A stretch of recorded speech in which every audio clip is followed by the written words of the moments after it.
I'm Jen Taylor Skinner, and this is the Electorette. On this episode, I talk with Rita Bosworth, the founder and director of the Sister District Project. Isn't that nice? After the 2016 election, a lot of us felt a lot of emotions, and most of them weren't good. Despair, anger, helplessness, hopelessness, you name it.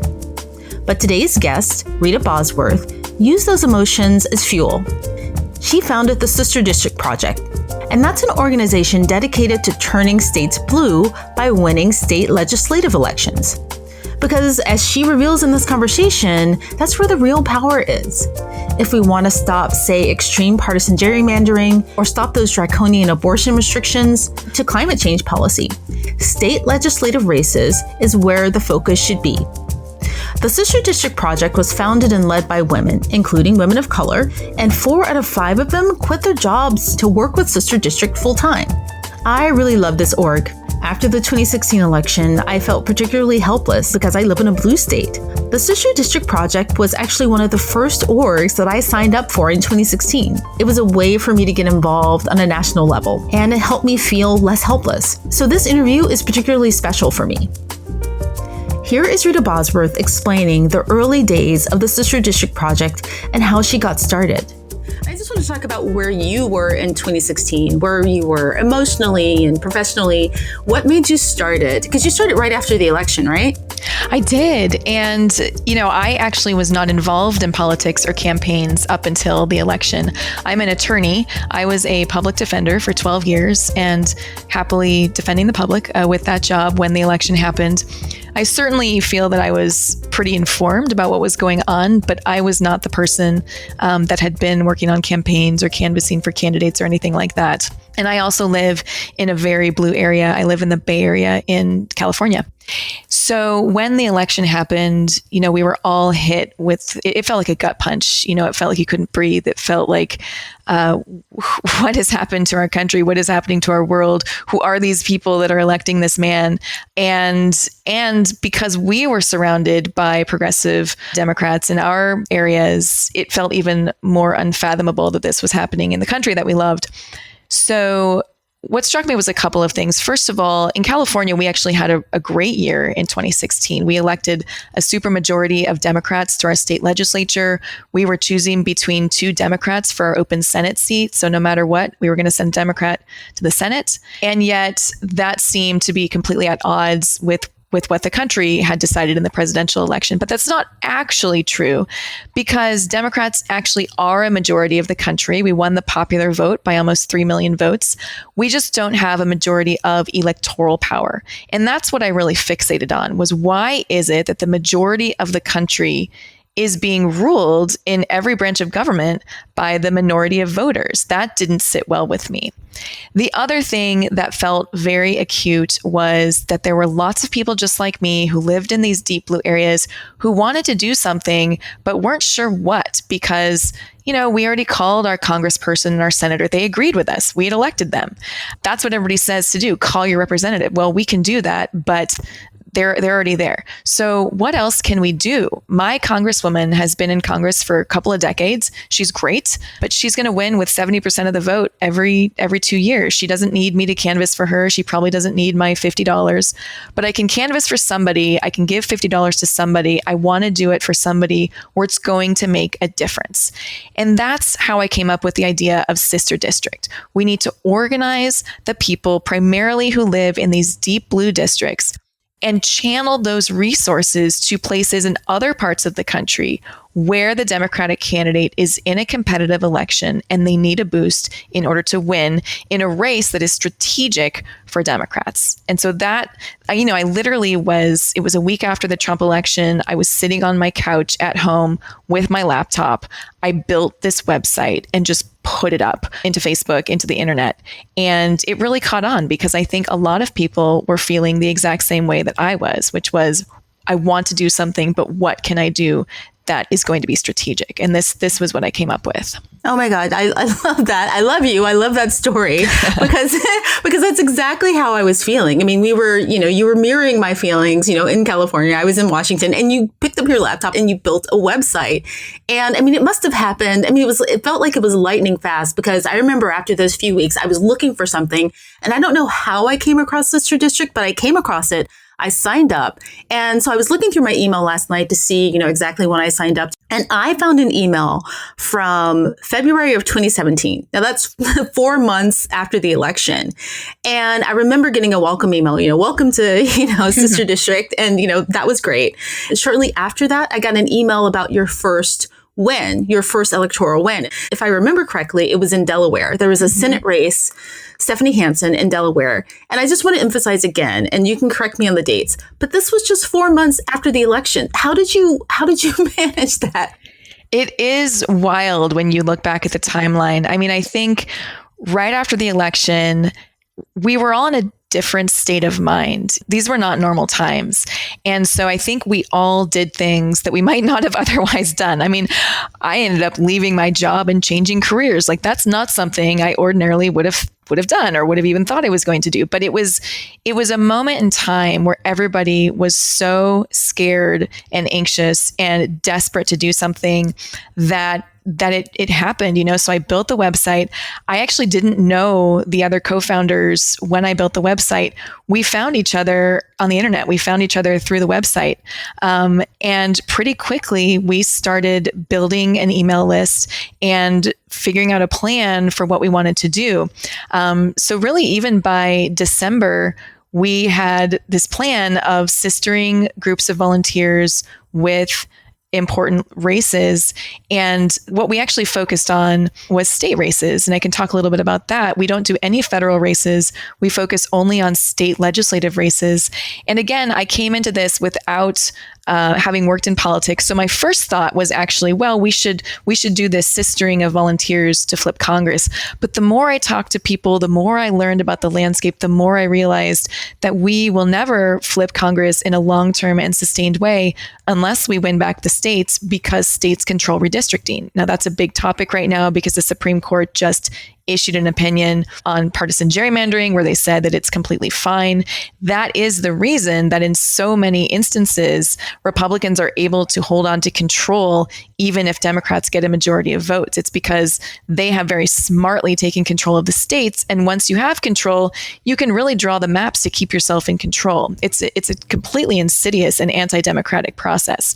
So when I started understanding that that's what was happening, I realized we've got to focus on the states. Democrats really had not focused on the states at all. It's almost like wanting to remodel your bathroom and, taking out the sink, taking out the tub, but then realizing that your foundation is rotted. And you've got to fix that foundation before you can actually install all of your new appliances. That's what working in the states is. It's fixing our foundation so that once our foundation is strong, we actually can rise up and be the majority of government in power because we're the majority of people. So we decided to focus on states. And then the question became, well, who's having elections? Now, the cool thing about states is that every year is an election year when you're talking about the states. So no matter if it's an even year, an odd year, presidential year or not, there's always a state legislative election happening. But of course, 2017 was a really sparse year for elections because it was the year after presidential. But we did find this race in Delaware. It was a special election in Delaware. You're right. It happened in February of 2017. And we got right to it. We were like, okay, we've got to start somewhere. This is the election that's happening. This is where we're going to start. And it was an incredibly strategic election because whoever won that seat, whichever party won that seat, that party would control the Senate chamber. And that's what we're talking about when we discuss strategic elections. There are over 6,000 state legislative seats in the country, and we'd love to win them all, but they don't all have equal strategic weight. What we really like to look for are those elections where we can flip a chamber or hold a chamber blue or, bust a Republican supermajority, create a Democratic trifecta. There are actually a lot of opportunities where with just winning a few races in one state legislative chamber, you can have a bigger strategic impact. And that was the case in Delaware. When our candidate, Stephanie Hansen, won in Delaware, the Democrats maintained control of the Senate chamber by 1 vote. So that was a great race, and it gave us a lot of confidence that our model was going to work because we did exactly what we said we were going to do. We publicized the race to people all over the country, and donations poured in. People made phone calls. People went to Delaware to knock on doors. People wrote postcards for Stephanie. And that is exactly what the crux of the organization is. It's taking all of the resources that we have, our Democratic majority, and channeling them to races that matter in an efficient and effective way. And so that was a real boost for us winning that race. That must have felt so good, like moving from within a matter of months, from this place of despair and like not knowing what to do to having this win in one state and realizing that you could apply that model. That must have felt really good. I mean, it feels good to me just listening to the story. No, it did. I remember where I was when we learned about the results, and it was really the first time since the election that I felt, okay, we can do this. It's going to be a lot of work. We're going to have to do this race by race, but we can do it. And it's the power of the people. It's very uplifting. One of the things that struck me when listening to your story, and I don't know if there's an answer to this question, but I've heard countless stories of people pivoting after the 2016 election. Some people ran for office and some started organizations and some are more successful than others. But there was still very little focus on state legislative elections, even amongst political veterans. And we knew that there was extreme partisan gerrymandering. We knew that it was a big problem. I think this is something that progressives and Democrats, especially those who are driving strategy, I think this is something they consistently overlook. Even now, we're focused on the presidential race. So I guess my question is, how did you, as someone who hadn't been in politics, how did you hone in on this? How did you know that this is where the power lies? No, I mean, it's not the obvious solution, right? And so the obvious solution for everybody after Trump was, well, we've got to flip Congress because that's the next big thing that's coming up in 2018. Democrats had a very bad Senate map in 2018. There obviously was no presidential race in 2018. So people automatically thought, well, we've got to flip Congress. And it's not wrong. I mean, obviously, I'm very glad that we flipped Congress. But the problem with that thinking is that if you don't fix the problems of how congressional races are run, then it's going to be very difficult to keep control of Congress because congressional elections happen every 2 years and they each cost millions of dollars. And if you are running every 2 years and your budget is millions of dollars and you have unfair maps, that is going to be way less efficient than putting those resources into winning back state legislatures, getting better maps drawn, and then really just seeing congressional races go your way because they're more fair. And I can give you a couple of examples to really illustrate this point. In North Carolina in 2016, Donald Trump actually won by less than 50%. He got about 49% of the vote. And that same year, they elected a Democratic governor in North Carolina. So that's really a very purple state. The voters are really split 50-50 in that state. And yet in 2016, Republicans captured 10 of the 13 congressional seats. And that's because of the gerrymandering that was happening at the state level because Republicans have a majority in the state legislature. So you see that instance where Democrats really should have an additional 3 or 4 seats in Congress in that state. They don't because of gerrymandering at the state level. And those 3 or 4 seats that should have gone to Democrats, that's affecting us all over the country. Sometimes people in California think, well, we'll just throw up our hands and build a big blue wall around our state and we'll just take care of our own people. But that's not possible. We live in a country where there's a federal government. And so those congressional seats that go to Republicans, even though they should go to Democrats, those folks are voting on issues that affect us in the rest of the country. So we really can't ignore this. And the way to fix it is actually not to pour more money into those congressional seats in North Carolina. It's to win back the state legislature in North Carolina, get fair maps drawn, and then those congressional seats will come to us. So it's a matter of being smarter about it, but it's not obvious. And so it takes people a little while to understand what the real problem is. No, you're right. It's not obvious. And, that brings to mind the topic of gerrymandering in relation to courts. Over the past couple of years, a lot of focus from the Democrats has been on challenging these extreme maps in court. But the Supreme Court just came out with a decision ruling that the federal courts could not determine whether election maps were too partisan, right? Which is essentially just a green light for even more gerrymandered district maps without having to risk a high court legal challenge. So where does that decision leave us? I mean, where do we go from here? Yeah, I mean, it was not unexpected, unfortunately, but it's just a terrible decision. And the majority just really lied. I mean, they said there's no way for a court to fix this when courts have actually been fixing this for the better part of a decade. So it was very dishonest. It was a completely political decision, but there are a couple of things to say about it. I always say that there are three ways to fix gerrymandering. One is in the courts. And while they have said now that Supreme Court isn't going to get involved in partisan gerrymandering, you can still have a remedy in state courts. And we saw that in Pennsylvania in 2018. Pennsylvania is another state that was very badly gerrymandered, even though in 2016 they had a Democratic governor and a Democratic senator. Republicans controlled 13 of their 18 congressional seats. They litigated, the Democrats sued, but they sued based on the state constitution, not the federal constitution. And so the case stayed entirely within the state judicial system, and the Supreme Court actually said they couldn't get involved. And what ended up happening was a neutral third party redrew the congressional maps to be more fair. And lo and behold, in 2018, Democrats now have 9 seats and Republicans have 9 seats. So it actually works. Courts can intervene and bring balance back to this map drawing process. The Supreme Court just blatantly ignored that. But I think the lesson here is that you can still litigate. You just have to do it within the states based on the state constitution, and that can be effective. Of course, litigation is time consuming and it takes a lot of resources. It takes a lot of time. And so it's not necessarily the best way to do it. Another way to address gerrymandering is through a ballot initiative. And several states have done this. And the interesting thing is that gerrymandering is actually, there's bipartisan support against partisan gerrymandering. So you will get people from both parties voting to take the power away from politicians to pick their voters. We saw that in Michigan in 2018. I think over 60% of their voters approved a change to their constitution to bring about independent redistricting. So that's another method. It's also time consuming. Not all states allow for citizen ballot initiatives. So the third way, and I think the most effective way to do this, is to win back power in state legislatures.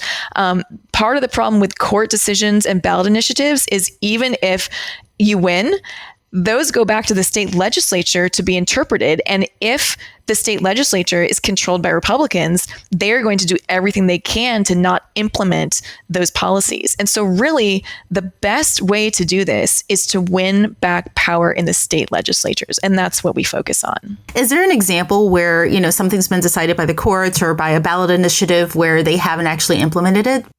Yeah, that's happening in Michigan right now. In 2018, the people did vote to amend the Constitution to bring about independent redistricting.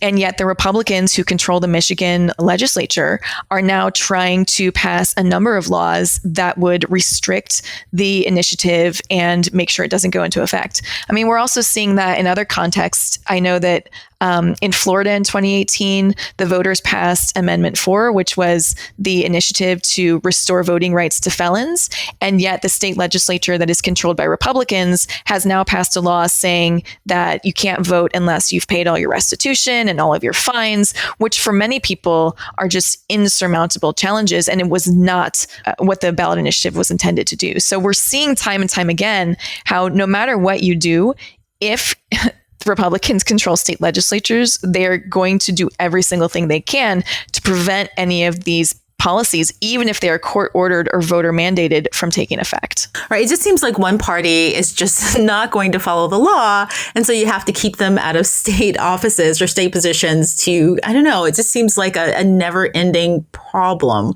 It is. And in fact, when Republicans take control in the states, the first thing they do is they restrict voting rights. I mean, you have to hand it to them for their strategic prowess, because what they're doing is they understand they're not a majority, right? They know that they don't have the numerical majority, and they know that elections aren't really won or lost by a majority of voters because a majority of voters don't vote. So they hone in on the mechanisms to keep themselves in power and the policies to suppress Democratic voters. That is how they keep themselves in power. So the first thing they do is they restrict voting, whether that means eliminating polling places, restricting the time for voting, there are some states that are implementing a lot of requirements for people who register voters. This is the first thing they do because this will depress Democratic voter turnout and keep them in power.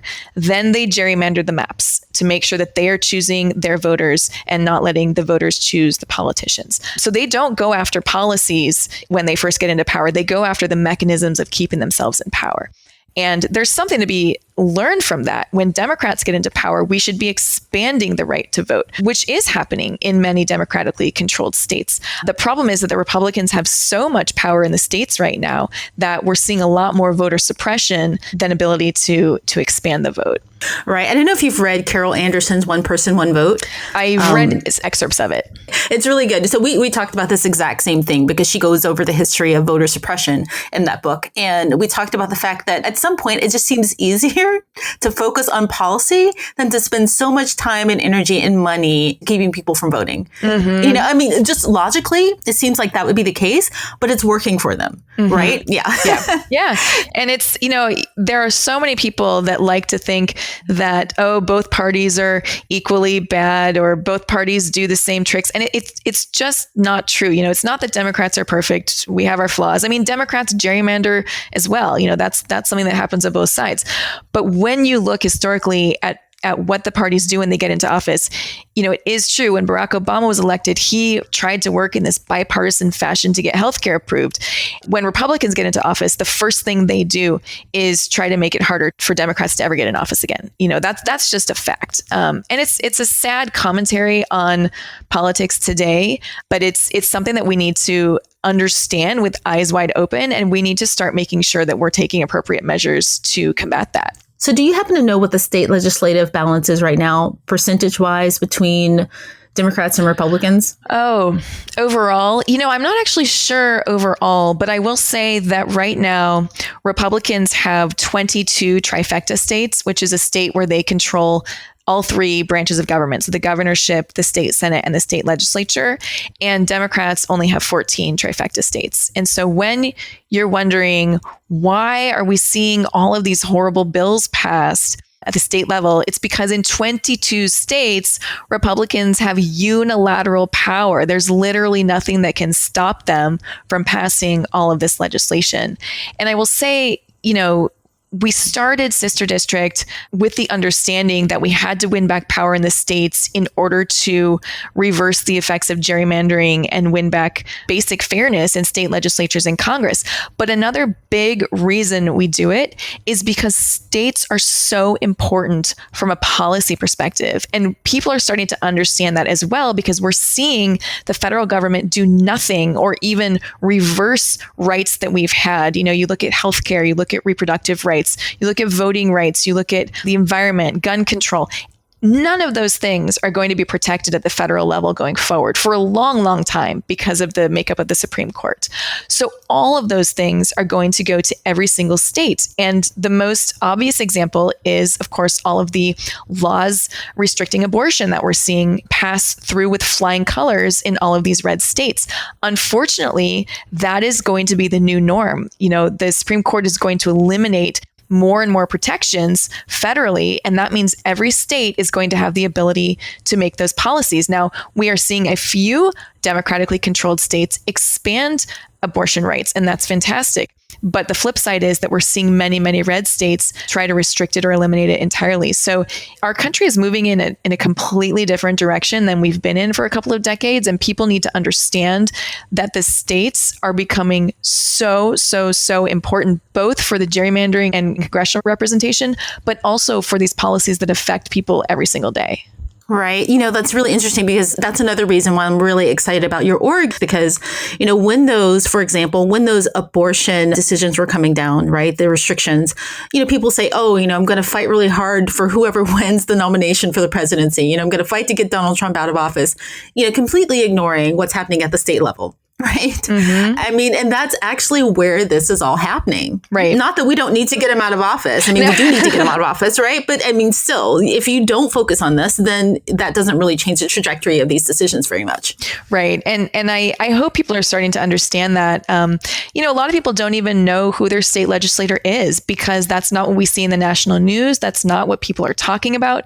And people just completely overlook the vast amount of power that they have. So I hope that people start to understand that local and state politics are actually very, very powerful. And yes, I agree. Of course, we need to fight to get Donald Trump out of office.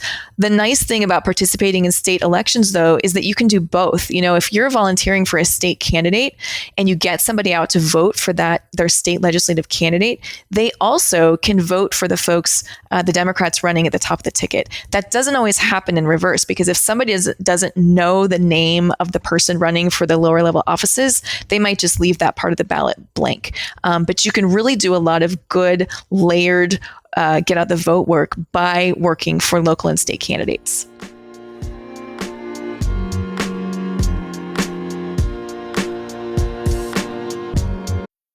Your data is like gold to hackers. They're selling your passwords, bank details, and private messages. McAfee helps stop them. Secure VPN keeps your online activity private. AI-powered text scam detector spots phishing attempts instantly. And with award-winning antivirus, you get top-tier hacker protection. Plus, you'll get up to $2 million in identity theft coverage, all for just $39.99 for your first year. Visit McAfee.com. Cancel anytime. Terms apply.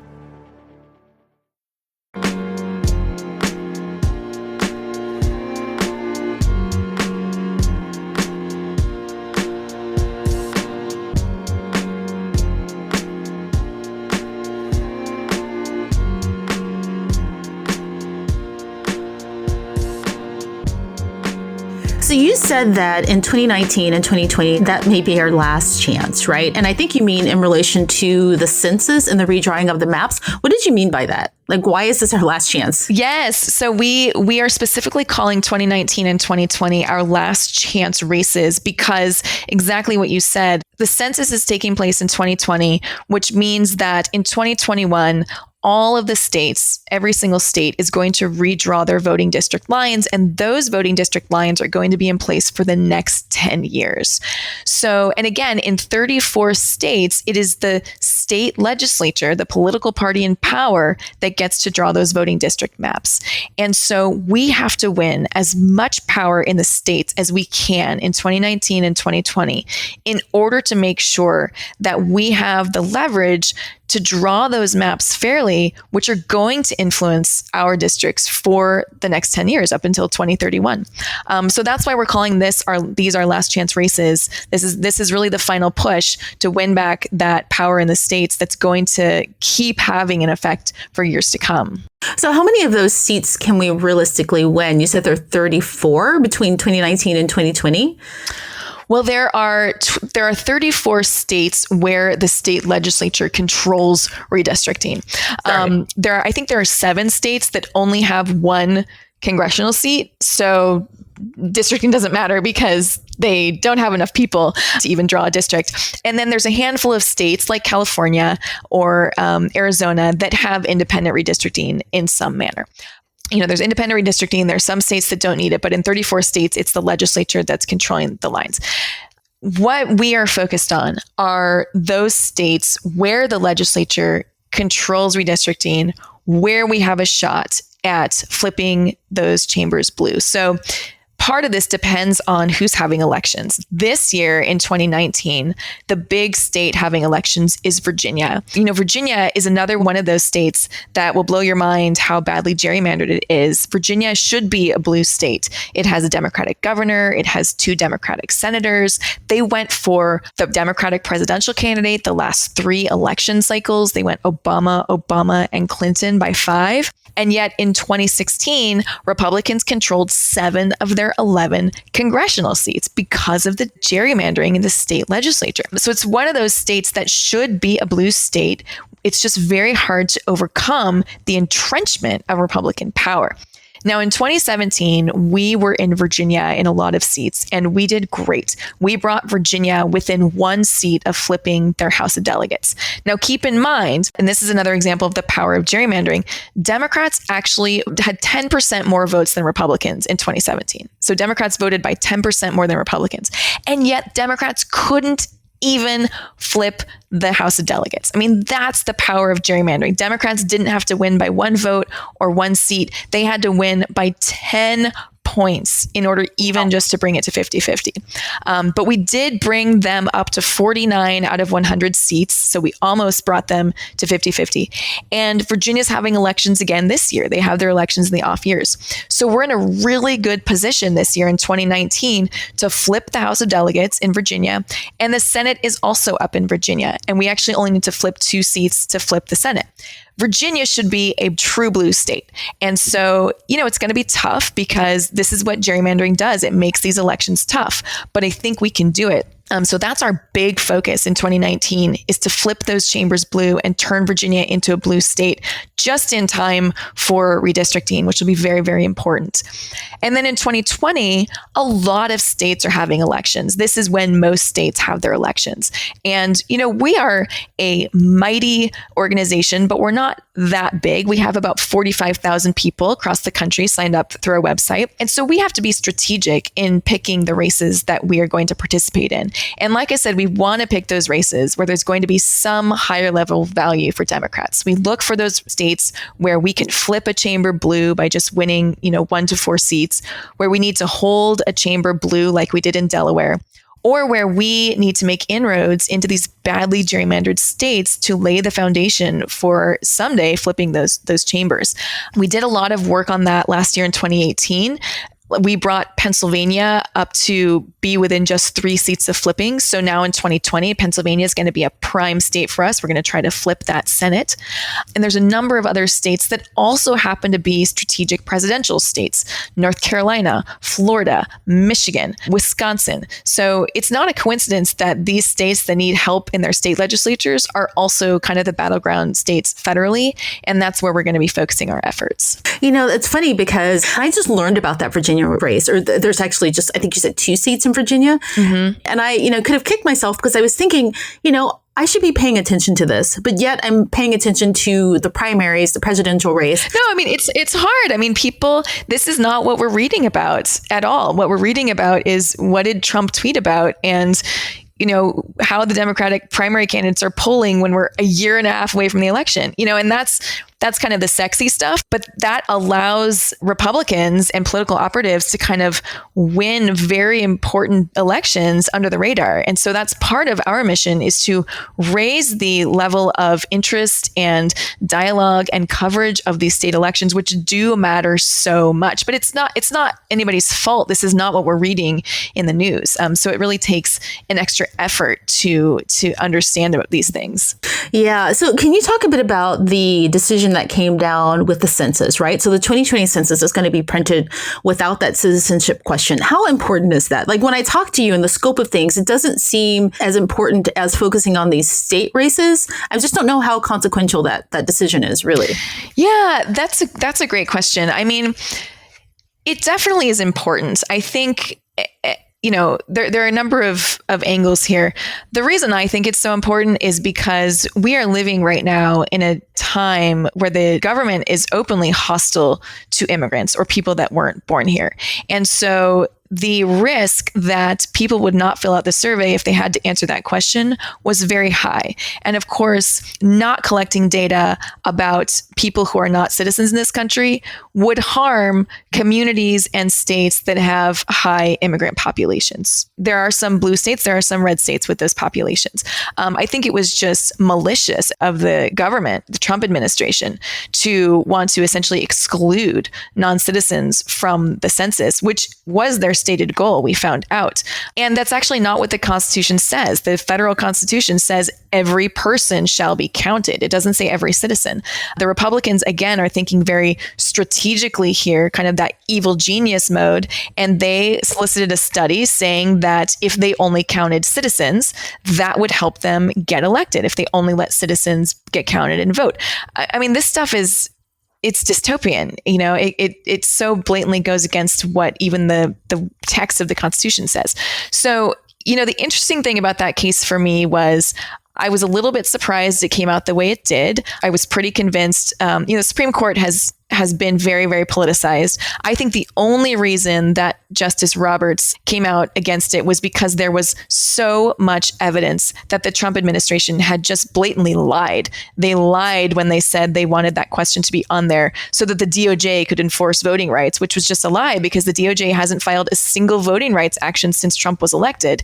And of course, the emails came out showing that that was not their true purpose. I think that John Roberts of the Republicans on the court has this feeling he understands the Supreme Court is getting politicized. And I think he would rubber stamp anything the Trump administration does unless there was blatant evidence that they had racist and political motives. And so I think he just couldn't do it in this case. But what he essentially said was cover your tracks better next time and we'll give it the okay. So that was a long that's kind of my legal commentary and what I think happened. But I think that it was the correct result, both because the administration clearly had a pretextual reason for putting that question on there, but also because the Constitution says we have to count everybody and we should count everybody. And hopefully not having that question is going to remove the obstacles that might have been there for people being nervous about filling it out. Now, that said, there are a lot of other ways that the government can play with the results of this. One way is they are not giving enough funding to make sure the census gets filled out. And so that's where the states come in. And states are going to have to fill that gap with funding, with people power. There are a lot of nonprofits that are getting involved to make sure that their communities fill out the census. There are a lot of things the administration can do to try to skew the results. And those can be ameliorated, at least to some degree, in the states. And so it's an interesting thing where it's not directly related to states, but it actually, like everything, does come down to the states because that's where things get implemented and where you really can help or hinder an effort from the federal level. You know, honestly, I think they did have a bit of success in that people are now spooked, right? They're spooked about filling out the census. Mm-hmm. And so we probably won't get an accurate count after all. Mm-hmm. Completely. I completely agree. You'd be hard pressed to get anybody who's not living here with documentation to engage at all with the government. I mean, we're seeing, of course, reports that they are not going to hospitals. They're not getting the assistance that they are legally entitled to because they're so scared. And I think that's just such a tragic, it's such a tragic effect of this administration. I don't know if you remember this, but like shortly after the election, I remember hearing stories about people walking their kids to school and being followed or picked up by ICE, right? And, you know, people were running scared and hiding. Yeah, I mean, my husband is a high school teacher, and the day after the election, the principal had to come on the intercom and tell the school that they were safe. They cared about them. They were going to help them because he teaches in a place that's a high immigrant population, and people were scared. And this is in the Bay Area in California. This is a real thing. Words matter, actions matter, and it is really affecting the people that live in our communities. Wow. So one of the things I wanted to ask you about that I feel like not enough people talk about is the risk of a constitutional convention, right? Like we talk a lot about gerrymandering, and that's a really real risk, right? That's really important. But is there still a risk of, you know, Republicans voting for a constitutional convention? And first of all, what is that? And how big of a risk is it? I mean, I know what it is, but, you know, listeners probably don't know what it is. Yeah, no, that's a great question. So, And you're right. There is definitely a movement on the right to call a constitutional convention. And that would be just what it sounds like. Representatives from each state getting together and trying to literally hash out a new constitution. And that does require, I think, 37 states to vote in favor of having the constitution. And then it would, of course, need to be ratified by the states as well. I think it's a pretty low risk because both sides know that if they call a constitution, everything's on the table. So, certainly there are things we would love to change about our constitution, but there are things that we wouldn't want to change. And nobody really knows how that would shake out. I think it's a pretty low possibility that anything, even if we called a constitution and actually got a new constitution, that would get ratified by enough states. It's so interesting because I actually just was reading a book on our first constitutional convention and how it all happened in secret. So nobody knew what they were talking about. Nobody knew the resolutions. And, the commentary from the founders is that it would not have passed if people knew what was happening in real time, because it requires people to make compromises. It requires negotiation. And that's just not possible when everything is happening on live TV and every politician has an incentive to make him or herself look good or show the people back home that they're fighting. So, that's just like one other aspect I was thinking about, how it would never happen unless it happened in secret. And I don't know if we'd ever allow it to happen in secret these days. It's not, to me, a pressing thing or a huge risk, but it's certainly something we should be keeping tabs on. And it is absolutely true that that's another thing that could be brought about based on people having power in states. If enough Republicans control enough states and they vote to have a convention, then it could happen. See, I feel like that's the way we felt about abortion restrictions 3 years ago, 5 years ago, right? And now we're thinking, oh, how foolish, we didn't take this seriously. But I mean, maybe I'm being paranoid. I don't know. It's funny. I always thought that abortion restrictions were on the chopping block. I mean, I'm a lawyer and obviously I live in that legal world. And so I think I understood how precarious the Supreme Court was. And when Trump won, the biggest gut punch to me was immediately the Supreme Court, because I knew that meant that Merrick Garland's seat was now stolen. And then, of course, it was pretty clear that Kennedy was going to retire, and then the next oldest justices are on the left. And so, but yeah, I think a lot of people were naive about that and thinking that couldn't happen. But if you really look at the history, ever since Roe was passed, really, of all of the damage that Republicans have been doing to reproductive rights, it actually felt very, very real. But that said, the abortion restrictions really can happen on a state level. I mean, you just need your state legislature to approve that. A constitutional convention, you'd need 37 states to agree to the exact same document. And there'd certainly be a lot of mobilization around that from various interest groups. And given that I think politics they're just kind of broken these days. Unless you do have unilateral supermajorities, it's really hard to get anything done. I mean, Congress can't even pass bipartisan legislation right now.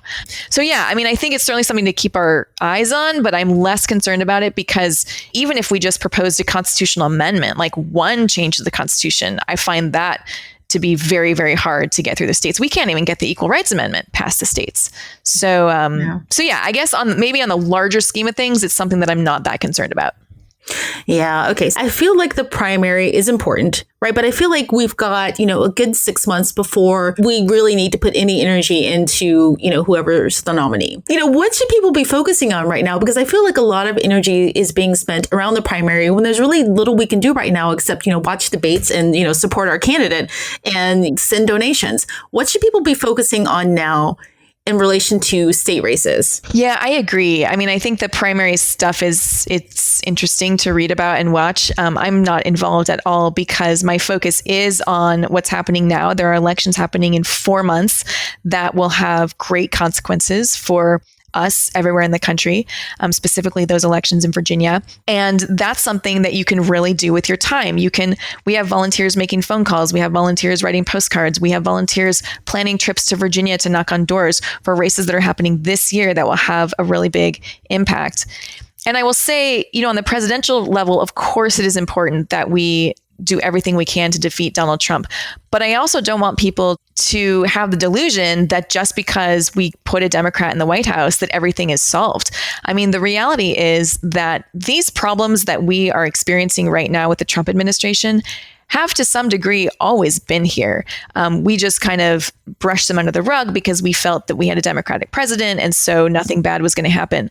But the truth is that we've had an immigration crisis for over a decade. We have a big problem with the criminal justice system. That problem has persisted for decades. Healthcare is not solved. These are problems that have persisted. They are being exaggerated right now because Trump is essentially trolling us with all of these crazy right-wing policies, but they are still there. It's not that they get solved just because we elect a Democrat to the White House. And so I want people to be really aware that this is not a fix-it solution to win the presidency. What fixes this is actually to win power at all of the other levels of government, particularly in the states where, as I said before, policy is going to become so important in the states. So, I say this often, which is that, of course, I hope Trump gets defeated. Of course, I want a good progressive Democrat in the White House, but it's not really about that person. It's not about any one person. We are a government that is supposed to be run by the people. And unless the people get involved and stay involved, we abdicate that responsibility to the elite few who have the money and power to run everything. So I think it is incumbent upon all of us as residents of this country to participate civically, to engage, whatever that means, whether it is you donate or whether you spend an hour or two a week making phone calls, or whether you email all your friends and tell them to donate and make phone calls. If we all engage more than we have in the past, and we get all of our friends to engage more than they have in the past, and then we have them do the same thing, that is how we're actually going to turn this around. It's not one person winning one race. It's all of us getting engaged, staying engaged, and demanding the change that we want to see. Yeah, that's amazing. Well, Rita Bosworth, thank you. Thank you so much for your work. I hope that this interview will help people get to work on the state level. And thank you so much for everything you've done. Absolutely. It was so fun to be here. Thanks so much. Thank you so much for listening. To find out more about how you can help win state legislative races, see details on the Sister District Project and how you can volunteer and how you can support them in today's show notes. This is so important, so incredibly important. And if you do sign up for the Sister District Project, please let me know. Drop me a note on Twitter or on Facebook, and that's at Electorette. Also, if you find the Electorette helpful, please do one more thing. Please review and rate the Electorette on iTunes. I know that there are a lot more of you who actually listen but haven't had the time to leave a review. But it's really easy and it takes less than a minute. Go to iTunes, hit the ratings and review tab, and click write a review. One of my goals with the Electorette is to help people better understand the political process and how they can help move things in a more positive, progressive direction. When you leave a review for the Electorette, that actually helps. It helps Electorette improve our discoverability on iTunes, thus helping more people learn about the political process. Thank you again for listening, and until next time, keep up the good fight.